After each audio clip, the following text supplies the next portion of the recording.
진혁은 이를 악물고 전력으로 달렸다. 등이 엉킨 소년의 미약한 숨결이 피부에 닿을 때마다 상처가 더 깊어지는 듯한 고통이 밀려왔지만 멈출 수 없었다. 다행히도 산이 일으키 소란 덕분에 주변의 기이한 존재들은 마트 쪽으로 몰려갔고 산 역시 쉽게 그들을 따돌리기 어려울 터였다. 하지만 진혁은 자신의 형이 그렇게 허무하게 죽을 거라 기대하지 않았다. 그 인간은 절대 그런 존재가 아니니까. 어느 정도 거리를 걸렸다고 판단되자 그는 숨을 고르며 비교적 안전해 보이는 건물 안으로 들어갔다. 거칠게 문을 닫고 소년을 조심스레 내려놓았다. 소년은 심각한 상처를 입었을 뿐만 아니라 극도의 공포로 인해 제정신이 아닌 듯했다. 숨을 헐떡이며 떨리는 손으로 자신의 키 묻은 옷을 쥐고 있는 모습이 안쓰러웠다. 나이는 시주와 비슷하거나 더 어려 보였다. 이토록 어린아이에게 그런 끔찍한 짓을 저지른 형을 진혁은 절대 용서할 수 없었다. 아저씨, 왜 이렇게 된 거예요? 소년의 흐릿한 눈동자가 진혁을 향해 흔들렸다. 그 안에 기침 절망과 공포가 진혁의 가슴을 더욱 옥죄었다. 그 순간 뒤편에서 인기척이 들렸다. 저기, 괜찮은가? 순간적으로 팔을 뽑아들고 돌아서자 눈앞에는 낡은 외투를 걸친 중년의 남자가 서 있었다. 눈가에 깊게 트인 주름과 말라붙은 피가 묻은 옷, 하지만 그의 눈빛만은 놀랍도록 맑았다. 놀라지 말게. 난 이상한 사람이 아니야. 남자의 목소리는 낮고 차분했다. 그가 한 걸음 다가서자 그의 발밑에서 순간적으로 희미한 안개 같은 기운이 일렁였다. 자네가 사람을 살리려는 것 같아서 왔네. 내 집이 있음이 따라오게. 치료의 지도로 파지. 진영은 경기를 늦추지 않은 채 남자를 주의 깊게 살폈다. 나이는 60대 중반쯤 되어 보였고 몸도 그리 다부지지 않았다. 하지만 이런 폐허화된 도시에서 어떻게 지금까지 살아남았을까? 밥은 금방 알 수 있었다. 건물 밖에는 소리가 거의 나지 않는 전동차가 서 있었다. 남자가 타고 온 듯했다. 그 특유의 매끈한 바퀴 자국이 지면 위로 미세한 빛을 띠고 있었다. 마치 다른 차원에서 흘러나온 것처럼. 도망치기에도 예용할 것이고 무엇보다 지금 꼭 필요한 것이었다. 진영은 망설임 없이 칼을 거두고 고개를 숙였다. 부탁드립니다. 저보다 이 아이가 급합니다. 제발 도와주세요. 남자는 뒤로서 소년의 상태를 자세히 살펴보았다. 얼굴에 스치듯 안타까운 빛이 떠올랐다. 어쩌다가 이런 꼴이 된 건가. 괴물에게 당한 건 아닌 것 같은데. 진영은 씁쓸하게 입술을 깨물었다. 괴물이 아니다. 인간이었습니다. 한숨을 내쉰 남자는 조용히 고개를 끄덕였다. 그렇군. 그러면 더욱 빨리 치료해야겠군. 소년을 조심스레 안아 올린 남자는 그를 전동차에 태웠다. 진혁도 손길에 올라탔다. 차의 내부는 예상과 달리 꽤 넓었고 곳곳에서 희미한 청백색 빛이 은은하게 퍼져나왔다. 마치 생명을 품고 있는 듯한 온기가 느껴졌다. 남자의 거처는 지하에 있었다. 2층의 층고를 지나 계단을 내려가니 공부들과 발전기들로 가득한 공간이 나타났다. 집이라기보다는 작업장에 가까웠지만 내부의 위협을 막기에는 꽤 안전해 보였다. 남자는 소년을 침대 위에 눕히고 간단한 치료를 마친 후 진통제를 먹였다. 다행히도 소년은 듬지의 안정을 되찾고 깊은 잠에 빠져들었다. 진혁도 한숨을 돌리고 자신의 상처를 살피고 있을 때 남자가 조용히 입을 열었다. 난 푼초릴이라고 하네. 그의 목소리에는 묘한 울림이 있었다. 그 순간 남자의 뒤편에서 희미한 그림자가 일렁였다. 진혁은 순간적으로 팔을 옮겨쥐었다. 하지만 남자는 태연하게 미소를 지으며 말했다. 걱정 마, 저건 나를 따라다니는 유령 같은 거야. 나와 함께 이곳에서 살아남은 자들 중 하나지. 순간 공기가 얼어붙었다. 진혁은 천천히 고개를 돌렸다. 그리고 그제야 깨달았다. 이곳은 남자 손자가 아니었다. 을 하시며 전력으로 달렸다. 상처에서 피가 스며 나오며 타는 듯한 통증이 퍼졌지만 지금은 고통을 신경 쓸 여유가 없었다. 소년을 품에 안고 빠르게 뛰는 것 외에는 다른 선택지가 없었다. 다행히도 소년 덕분에 상처는 더 악화되었을지언정 주변의 모든 기들은 소란에 이끌려 마트 쪽으로 몰려가고 있었다. 산 또한 그곳에서 쉽게 빠져나오기 힘들 터였다. 하지만 진영은 처음이 그렇게 쉽게 죽을 것이라 기대하지 않았다. 그는 그런 인간이 아니었다. 조금씩 거리가 걸어지는 것을 느끼자 진혁은 숨을 몰아쉬며 주변을 살폈다. 다행히 눈앞에 상대적으로 안전해 보이는 건물이 보였고 그는 재빠르게 그 안으로 들어가 조용히 문을 닫았다. 거칠 숨을 몰아쉬며 소년을 바닥에 눕혔다. 가까이에서 보니 소년의 상처는 예상보다 심각했다. 피로 물든 얼굴과 찢어진 목, 그리고 공포에 질린 눈길. 소년은 충격과 두려움에 휩싸여 제대로 정신을 차리지 못하는 듯했다. 아저씨, 대체 왜 이런 일이 일어난 걸까요? 소년의 떨리는 목소리가 희미하게 새어나왔다. 그의 말이 끝나기가 무섭게 건물의 내부에서 희미한 발소리가 들려왔다. 진혁은 반사적으로 칼을 움켜쥐고 수리의 방향으로 몸을 돌렸다. 심장이 요동쳤다. 설마 벌써 들킨 건가? 하지만 눈앞에 나타난 것은 예상과는 달랐다. 놀라지 말게. 난 이상한 사람이 아니야. 그곳에는 중년의 남성이 서 있었다.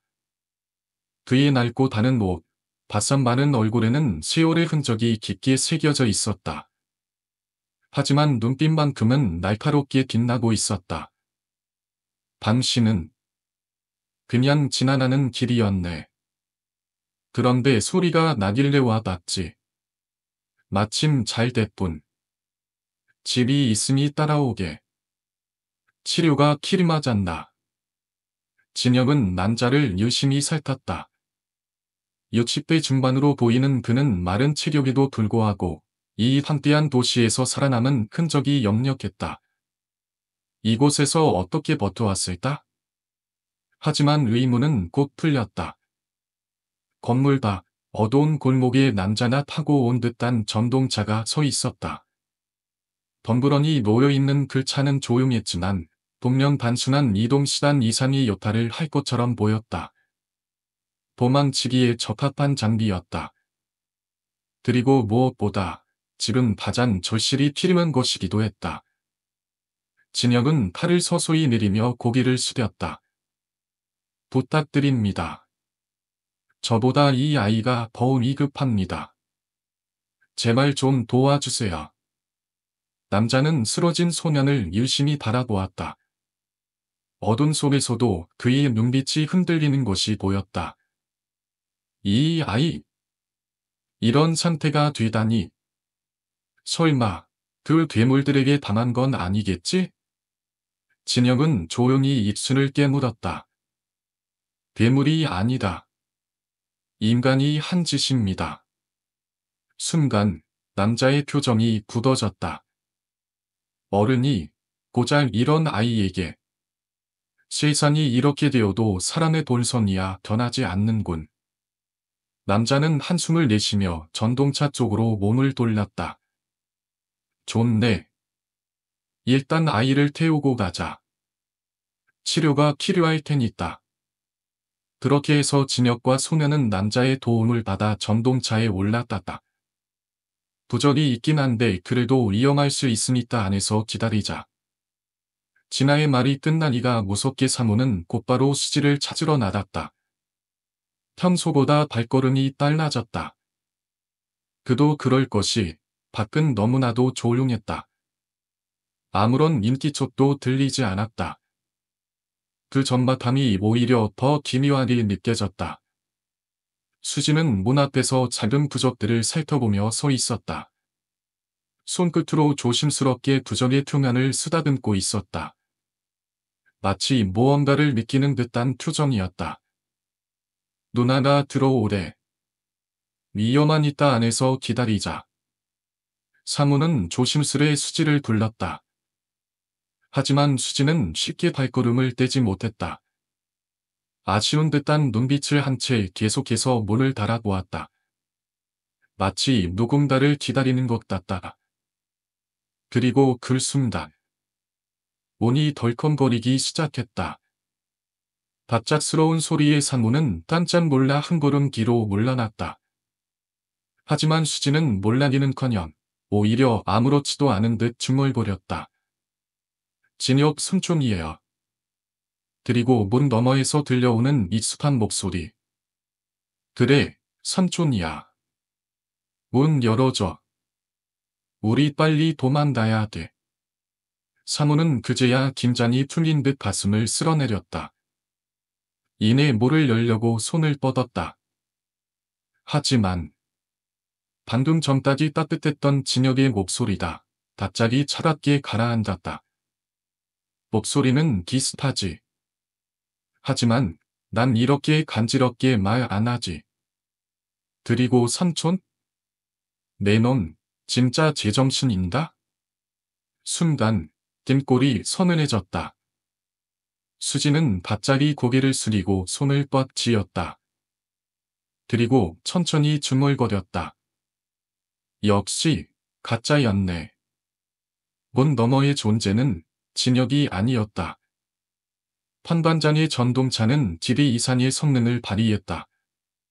거칠고 울퉁불퉁한 길을 지날 때도 거의 소음이 없었고 속도 역시 상상 이상으로 따랐다. 판반장의 제조 실력 덕분인지 원래보다도 훨씬 더 안정적이었다. 이거라면 바칠 소년을 데리고도 순식간에 이동할 수 있겠군. 진영은 그렇게 생각하며 창밖을 바라보았다. 어두운 거리엔 죽은 자들이 늘어져 있었고 간혹 움직이는 곳들도 있었지만 그저 멍하니 같은 자리를 맴돌 뿐이었다. 이전까지라면 들은 공격적이고 날렵했다. 하지만 오늘은 이상이었다. 마치 무언가에 억눌려 있는 것처럼 그저 한 곳에 서성일 뿐이었다. 이게 대체. 하지만 GT 생각할 틈도 없이 전동차는 어느새 목적지에 도착해 있었다. 푸른 대문이 있는 집. 진혁은 가볍게 문을 두드렸다. 덜컹. 이내 문이 열리며 난 잃은 얼굴이 모습을 드러냈다. 왔어.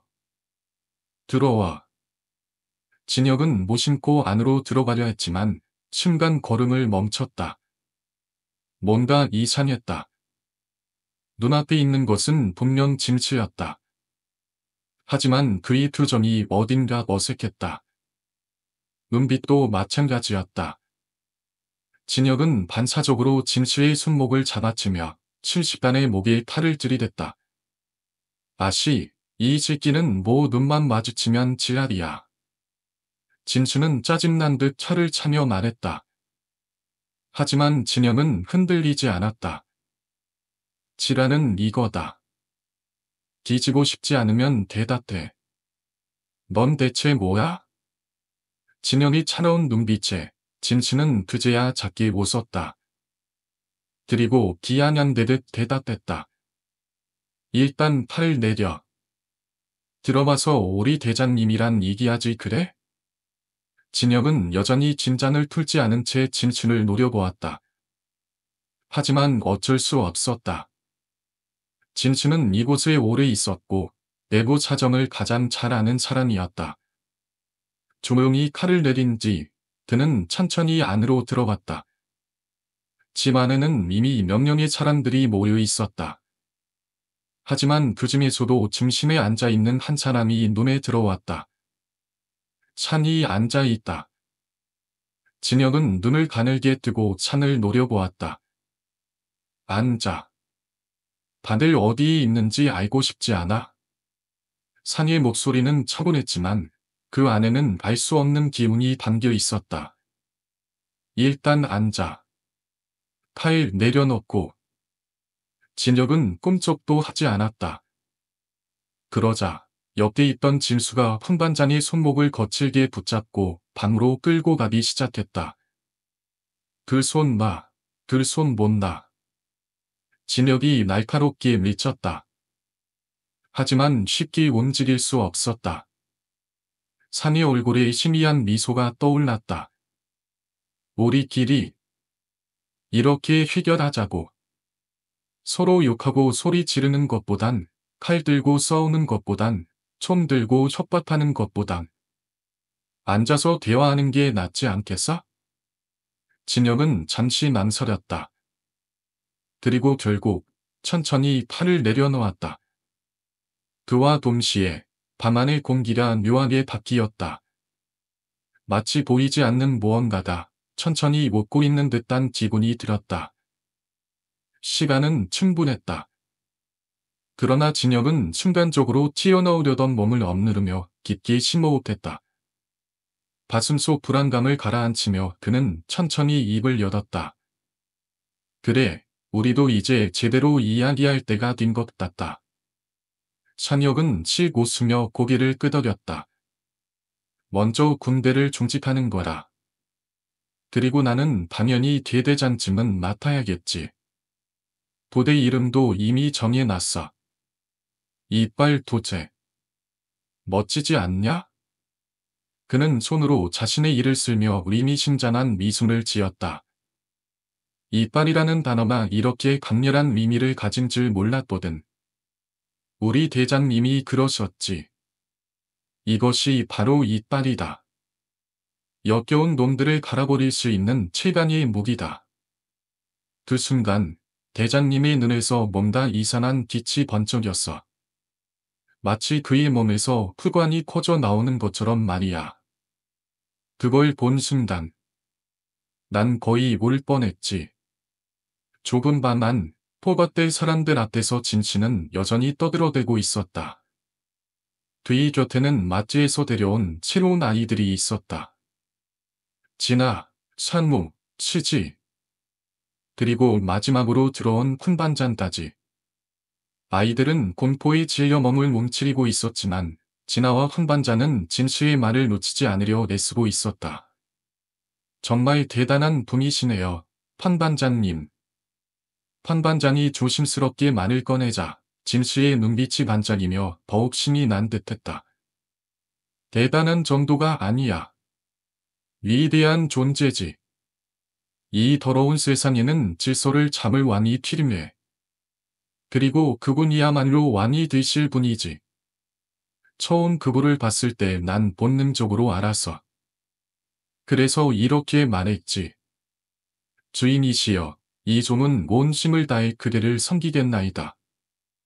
그 순간 방 한쪽에서 차가운 목소리가 들려왔다. 이빨 도제. 그게 뭔데? 진아의 목소리였다. 진수는 피식 웃더니 손가락으로 방 한 구석을 가리켰다.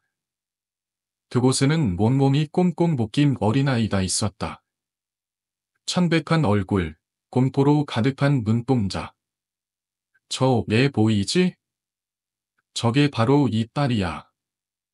밤하늘 공기가 순간적으로 얼어붙었다. 누군가 침을 숨기는 소리가 들렸다.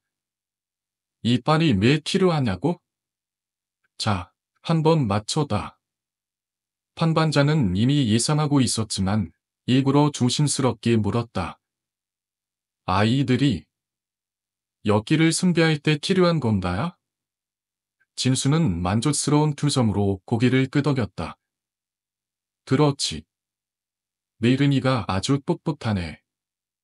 정의를 실현하려면 반드시 시스템이 필요해. 역겨운 것들을 없애려면 반드시. 그 순간 웃긴 아이의 눈동자가 스르르 움직였다. 그리고 아주 잠깐 그 눈 속에서 붉은 빛이 아른거렸다. 밤하는 숨소리조차 들리지 않을 만큼 조용해졌다. 뭐 온다. 어둠 속에서 깨어나고 있었다. 새끼들의 키가 필요하다. 이 말이야. 그 말이 떨어지는 순간 수지와 산호는 물론 나조차도 몸이 얼어붙었다. 그런 말이 있어야. 누군가 떨리는 목소리로 물었다. 진수는 신이하게 웃으며 천천히 고개를 끄덕였다. 방법이 있다면 길은 열릴 것이고. 그래서 우리 대장님이 이렇게 애들을 모으시는 거지. 가장 신뢰하는 신복인 나를 앞세워서 말이야. 그는 손을 들어 방 한가운데 있는 아이들을 가리켰다. 그들의 얼굴은 청백했고 두려움에 찬 눈동자가 밤 안을 떠돌고 있었다. 밤자는 그냥 유치원이지만 좀만 지나면 학교가 되고 그리고 마을이 되고 그리고 이제 그가 잠시 말을 끊고 입술을 쓸어내리며 의미심장하게 중얼거렸다. 아, 뭐라고 하셨더라? 뭔가 좀 야리야리하고 말랑말랑한. 아, 그렇지. 이빨 공장을 만들어서 가동하는 거 아니야. 그러면 이제 무기를 만들고 분대가 생기고 역겨운 것들을 싼 잃어버린 다음 새로운 완곡을 쓸무신다. 이거지. 그 순간 밤 안의 촛불이 흔들렸다. 누군가의 찜 한숨이 들려오는 듯했지만 아무도 숨을 내쉬지 않고 있었다. 진수의 목소리는 점점 더 높아졌고 그는 마치 광기에 사로잡힌 듯한 얼굴로 말을 이어갔다. 이빨이야말로 우리의 힘이고 기승은 반드시 기름해. 그가 웃음을 터뜨리자 아이들 중 하나나 떨리는 손으로 귀를 막고 흐느끼기 시작했다. 하지만 누구도 그 아이를 위로해 줄 수 없었다. 그제야 상혁이 천천히 입을 열었다.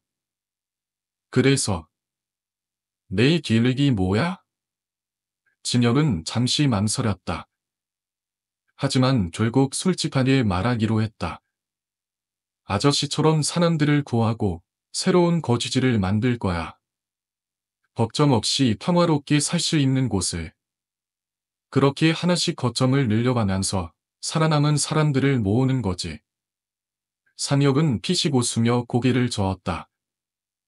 그래, 내가 그런 말을 할 줄 알았어. 하지만 내가 하나만 물어보자. 그게 현실적으로 가능하다고 생각해? 진혁은 조용히 상혁을 바라보았다. 여기들에게 땅을 다 내어주고 우리는 구석구석에 숨어서 살아야 한다는 거야. 불을 키우고 웅크리고 그게 최선이라고 생각해? 진혁은 이를 안 믿었다. 그게 지금 우리가 할 수 있는 최선이야. 그러나 상혁은 고개를 저으며 단호하게 말했다. 아니, 그건 최선이 아니야. 그건 멍청한 선택이야. 그의 눈빛이 한층 날카로워졌다. 너도 알잖아. 여기들은 절대로 선비할 수 없는 괴물이 아니야. 우리가 마음만 먹으면 전부 죽이고 몰아낼 수 있어. 그렇게 하면 다시 예전처럼 돌아갈 수 있다고. 그의 목소리가 점점 격앙되었다. 아이들은 학교에 가고, 사람들은 느긋하게 산책을 하고, 가족끼리 미식도 하고, 여행도 다니고, 그 세상으로 돌아갈 수 있어. 그런데 너는 그걸 전부 포기하고, 마치 바퀴벌레처럼 숨어서 살겠다고? 진영은 조용히 그 말을 듣고 있었다. 그의 손은 떨리고 있었다. 현, 그게 가능하다면 도대체 몇 명이 죽어야 하는데? 다만은 숨막힐 듯한 침묵에 휩싸였다. 진혁은 낮은 목소리로 말을 이었다. 지금 이 나라에 돌아다니는 여기가 몇인데? 10만? 100만? 지금 이 순간에도 계속 늘어나고 있어. 반대로 살아남은 사람은? 아무리 많아도 1000만 명이 채 안 돼. 그리고 점점 줄어들겠지. 그 중에서 10살도 안 된 아이들은 몇이나 될까? 그 애들을 전부 죽이면 여기를 다 없앨 수 있어? 그의 눈빛이 흔들렸다. 그래, 뭐 좋아. 그럴 수 있다고 치자. 그런데 그게 맞아? 정말 그리 옳다고 단단하게 말할 수 있어? 산혁은 잠시 조용히 진혁을 바라보았다. 그리고 천천히 단호하게 고개를 끄덕였다. 쉬운 일은 절대 아니지. 희생은 엄청날 거고. 그는 숨을 들이쉬었다. 하지만 가능하잖아. 시간이 걸릴 뿐이지. 반응은 5년이건 10년이건. 시간이 있다면 반드시 해낼 수 있어. 그 순간 방 한 구석에서 이상한 소리가 들렸다. 짧고 날카로운 숨소리. 아무도 움직이지 않았지만 분명히 무언가가 방 안을 가로질러 지나갔다. 산혁이 다시 입을 열었다. 우리는 이 세대에서 끝내야 우리는 더럽고 비참하게 살아가겠지만 우리 수세만큼은. 그 순간 촛불이 꺼졌다. 그리고 어둠 속에서 알 수 없는 한숨이 들려왔다. 그렇게 살면 안 된다고. 진혁의 목소리는 낮고 단호했다. 그러나 성혁은 냉소적으로 웃으며 되물었다. 근데 넌 뭐야? 내가 낳을 자식, 손자, 또 그 손자의 손자까지 바닥에 착다리나 붙어서 엮기를 눈치나 보며 살게 만들겠다고? 이게 다 인류를 위한 거라고? 진혁은 말없이 그를 바라보았다. 산혁은 한숨을 내쉬며 말을 이었다. 나 좋자고 하는 짓 아니야. 나한테 계획이 있어. 그러니까. 그래서 미쳐 날뛰겠다는 거냐? 진혁이 그의 말을 끊었다. 차가운 목소리였다. 인류를 지키려고 아이를 희생시키겠다는 거냐? 순간 산혁의 표정이 굳어졌다. 그는 낮게 읊조렸다. 내가 뭘 말하고 싶은 줄은 알겠어. 하지만 방향을 잘못 잡았어. 내가 그때 결정을 내리지 않았으면 너랑 너 말고도 수많은 사람들이 전부 죽었을 거야. 그는 이를 안 묻었다.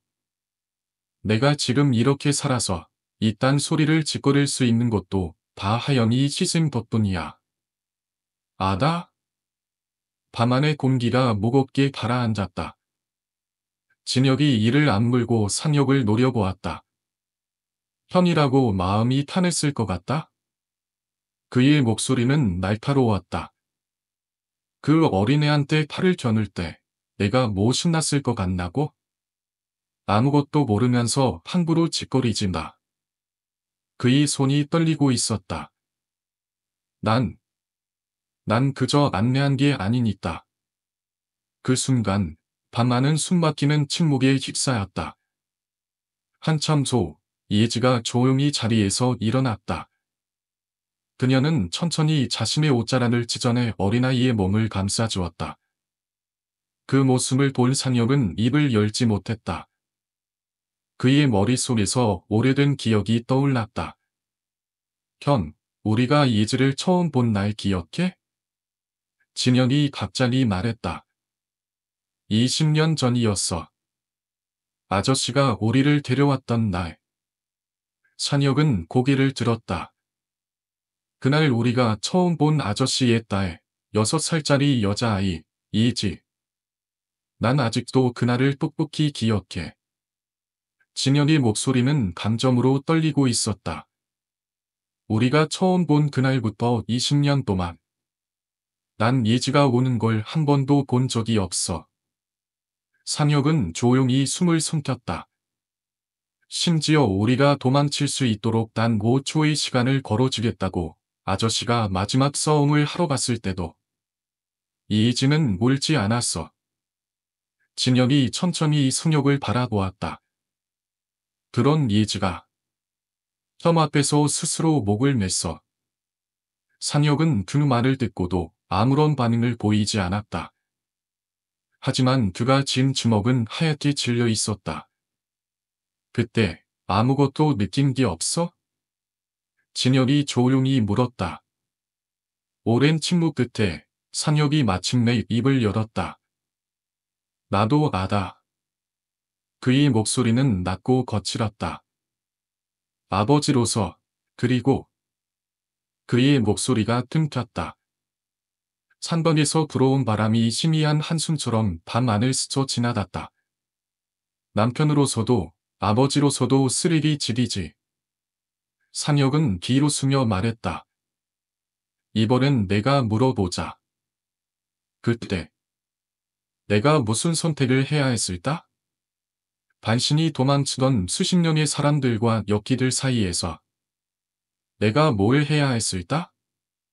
진혁은 단호하게 대답했다.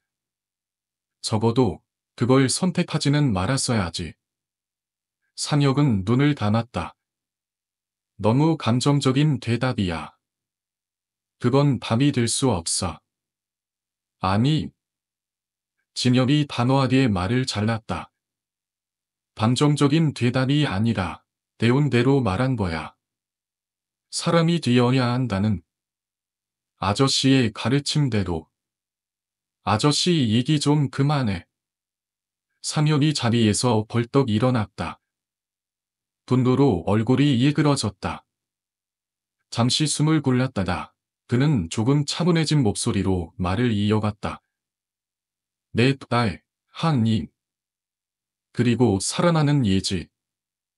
그 둘은 나한테도 평생의 상처야.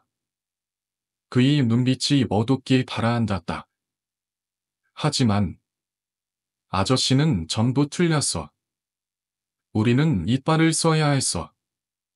짐승이 되는 한이 있어도 엿기들을 모조리 찢어가 이겨야 했다고. 진혁은 아무 말 없이 그를 바라보았다.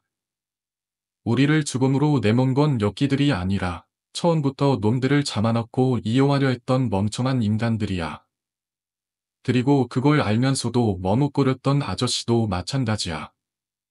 치유의 순간에 목숨 바쳐 시간을 벌 게 아니라 더 적극적으로 나섰어야 했어. 그랬다면 더 큰 희생을 막을 수 있었겠지. 엿기들을 다 없애버렸다면 이런 기력도 없었을 거야. 산혁은 숨을 몰아쉬었다. 그래서 난 짐승이 되기로 한 거야. 길어먹을 엿기 새끼들을 모조리 죽이고 이 세상을 다시 만들겠어. 우리 다음 세대, 그리고 그 다음 세대, 또 그 다음 세대를 위해서. 그는 결연하게 말했다. 수천 명을 죽여서 몇 명을 구할 수 있다면 난 누구보다 냉철하고 잔인해질 거야. 진영 역시 자리에서 일어났다. 난 단 한 명도 시sim시키지 않을 거야. 산혁이 코웃음을 쳤다. 그게 가능할 거라고 생각해? 난 내가 구할 수 있는 전부를 구할 거야. 진혁의 목소리는 흔들림 없었다. 어린애들의 티로 강제로 만든 터무와 딸이 다 허산이야. 시간이 더 걸리고 더 힘들어도 다 같이 살아야 해. 그는 단호했다. 방법은 있을 거야.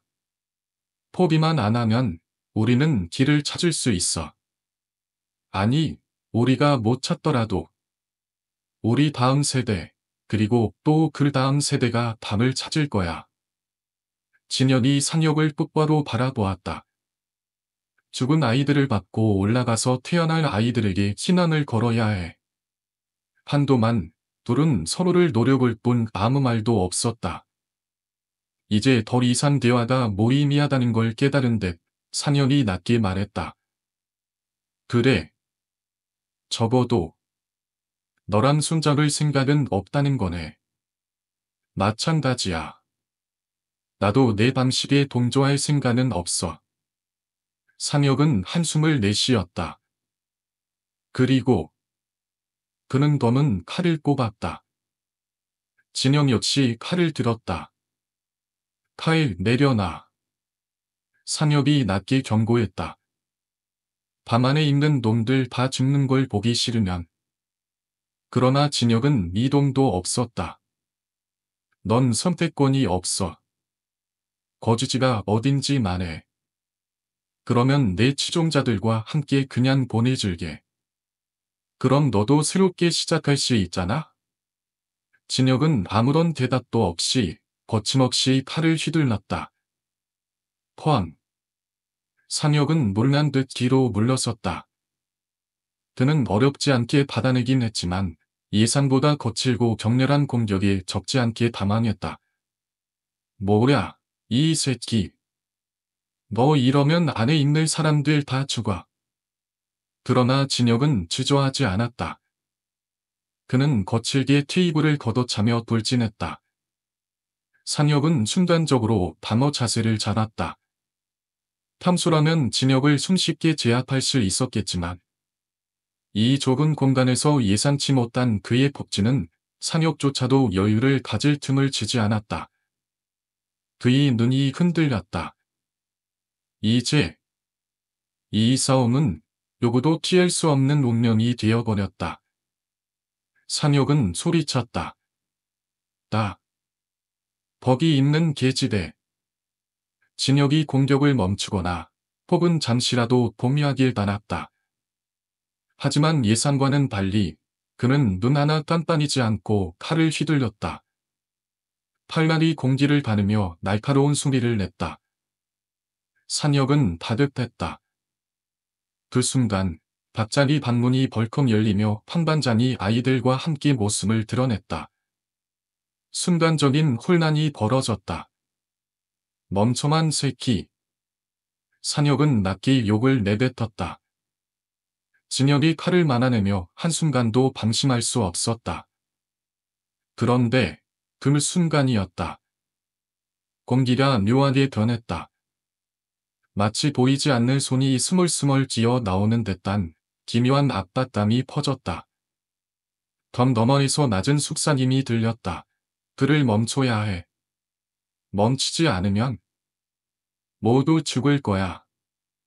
그러나 진혁은 전혀 기이치 않는 듯 여전히 망설임 없이 칼을 휘둘렀다. 그의 눈빛은 텅 비어 있었다. 마치 인간이 아닌 무언가에 의해 조종당하는 꼭두가치처럼. 한편 멀리서 지켜보던 진씨는 여전히 헛소리를 늘어놓고 있었다. 그래서 말이야, 우리가 다 정리하는 우리 대장님이 왕이 되시는 거고 나는 뭐 국무총리? 아니면 염의정. 그는 실없는 웃음을 터뜨렸지만 주변 사람들은 이미 짜증이 난 상태였다. 하지만 그의 떠들썩한 수다는 오히려 다른 곳에서 벌어지고 있는 일들을 눈치채지 못하게 했다. 판반장은 조용히 손을 움직였다. 깃주머니에서 작은 부채를 꺼내더니 천천히 줄을 끊어내기 시작했다. 숨소리를 죽이며 마치 기다리고 있었던 것처럼 움직였다. 그러나 그 순간 밤안의 공기가 한층 더 무거워졌다. 마치 누군가나 그를 지켜보고 있는 듯한 싸늘한 기운이 등 뒤에서 스멀스멀 올라왔다. 저기, 미안한데 화장실 좀 봐야 해서 도와줄 수 있을까? 판반장의 느닷없는 부탁에 진수는 짜증을 내며 툴툴거렸다. 아, 참, 늙은이 티를 내기는. 뭐, 인질이면 인질답게 좀 참고 있지? 하지만 이상했다. 그의 말투는 텀수와 다름없었지만 그의 목소리가 미묘하게 떨리고 있었다. 자신도 모르게 밤한 어딘가를 계속 찌뜻거리며 의식하고 있었다. 저도 가고 싶은데요. 갑자기 지나다 나섰다. 진수의 반응이 달라졌다.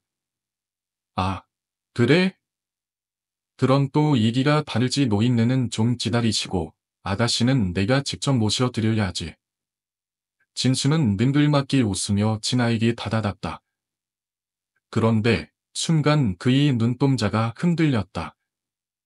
뭐야? 그의 입술이 떨렸다. 진아의 뒤편에서 사람 형체 같은 그림자가 스르르 일어나고 있었다. 마치 검은 안개처럼 일렁이는 그것은 사람 형상이었지만 얼굴이 없었다. 진수나 반차적으로 뒷걸음질을 치려던 순간 판반장이 전기 충격기를 꺼내들었다. 에? 왜 아무 말도 못해? 푸. 전기가 번쩍이며 진수는 그대로 감전된 채 바닥에 쓰러졌다. 탐관자는 재빨리 그의 손발을 묶고 지나와 아이들을 틀어줬다.